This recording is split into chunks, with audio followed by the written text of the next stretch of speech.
এই যে দেখুন মেঙ্গা সাসপেনশন ব্রিজ। আমরা চলেছি লোয়ার সুবনশিরির জিরো থেকে আপার সুবনশিরির Daporijo. Hello everyone, welcome back to our channel and to a brand new blog. Circus on Wheels presents Daporijo of Arunachal প্রদেশ।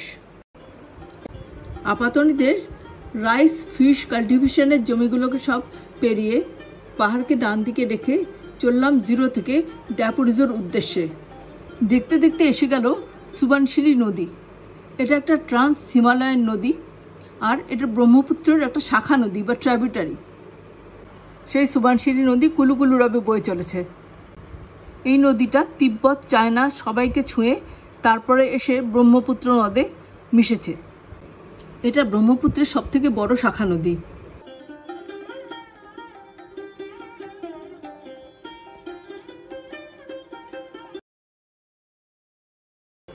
প্রথমেই পথে পড়ল মেঙ্গা ব্রিজ। এই রাস্তায় অনেকগুলোই পপুলার ব্রিজ আছে, কিন্তু এর মধ্যে এই মেঙ্গা ব্রিজটা, যেটাকে সাসপেনশন ব্রিজ বলা হয়, সেটা কিন্তু অভিনব একটা ব্রিজ। সম্পূর্ণভাবে বাঁশ আর বেত দিয়ে বানানো এই সাসপেনশন ব্রিজটা একটি মুখ্য আকর্ষণ দর্শকদের। অত্যন্ত পপুলার ট্যুরিস্ট স্পট এটা। সত্যি অসাধারণ। কিন্তু নিচে বয়ে চলেছে সুবনশিরি নদী, আর তার উপর দিয়ে এই ব্রিজ, বাঁশের আর বেতের বানানো অপূর্ব ব্রিজ। কখনো দেখিনি আগে এরকম। এদিকে পাহাড়, মধ্যেখানে নদী, ওপাশে জঙ্গল, আর মধ্যেখানে এই বেত আর বাঁশের বানানো সাসপেনশন ব্রিজ। সত্যি অপূর্ব সুন্দর।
পৌঁছে গেছি মেঙ্গা কেভ টেম্পল বা মেঙ্গা গুহা মন্দির। মনে করা হয় এটা 5000 বছরের পুরনো মন্দির। এটা ওয়েস্ট কামেং ডিস্ট্রিক্ট, দাপোরাজি, অরুণাচল প্রদেশে অবস্থিত, আর এর really historical and spiritual significance আছে। মন্দিরে ওঠার সিঁড়ি যেখানে শুরু হয়েছে, সেখানে একটা সুন্দর ছোট্ট চায়ের দোকান আছে। চা, কফি, ম্যাগি ইত্যাদি প্রভৃতি পাওয়া যাচ্ছে। কিন্তু তার বাইরে যে বেতের কাজ, সেগুলো দেখে মুগ্ধ হলাম।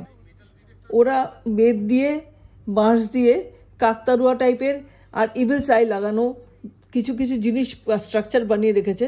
সেগুলো দেখতে বেশ ভালো লাগলো। কিন্তু সেগুলো কিন্তু শিল্প নৈপুণ্যেরই প্রমাণ একটা। এদের বেতের কাজ অসাধারণ। যাই হোক, সিঁড়ির দিকে এগিয়ে চললাম।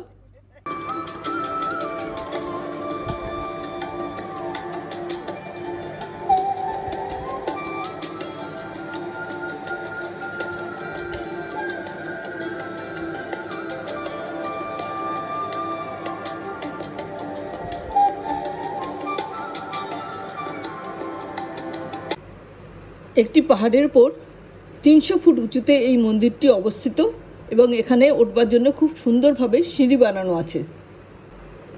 ওপরে ওঠার পর নিচের দিকে তাকিয়ে মনোমুগ্ধকর দৃশ্য দেখে আমরা মুগ্ধ হলাম।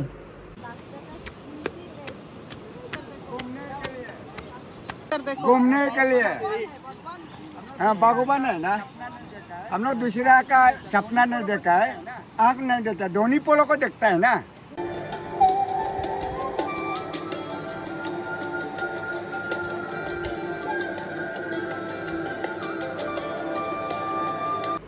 মেঙ্গা কেভ টেম্পল বা মেঙ্গা গুহা মন্দির।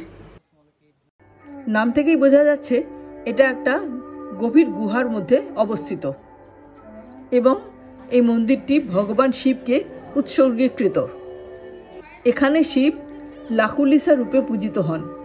এই লাকুলিসা শিবের 28তম ইনকারনেশন বা অবতার।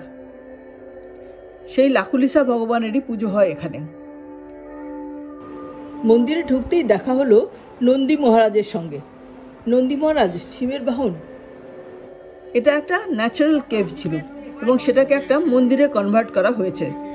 এই 5000 বছরের পুরনো মন্দিরটা এই 1962 সালে একটা আর্কিওলজিক্যাল সার্ভে টিম দ্বারা রিডিসকভার্ড হয়েছিল। এই মন্দির গাত্রে কালীপুরাণ সংস্কৃত অক্ষরে খোদাই করা আছে। মন্দিরে গেলে মন এমনিতেই প্রসন্নতায় ভরে যায়। আর এই উঁচু পাহাড়ের ওপর এই সুন্দর আড়ম্বরহীন মন্দিরটা দেখে মন একটা প্রশান্তিতে ভরে গেল, ঠান্ডা হলো প্রাণ মন।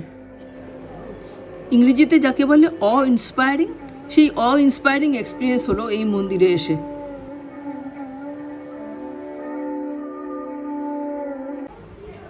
অবশেষে পৌঁছলাম দাপোরিজো, মানে লোয়ার সুবানশিরি থেকে আপার সুবানশিরি অথবা আপাতনিদের অঞ্চল ছেড়ে তাগিনদের অঞ্চলে পৌঁছলাম আমরা।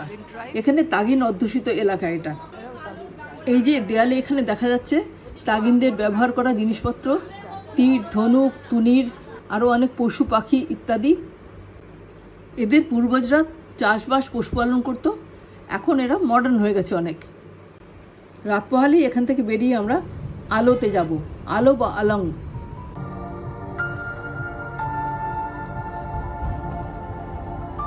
আশা করি আমার ভিডিওটা আপনাদের ভালো লেগেছে।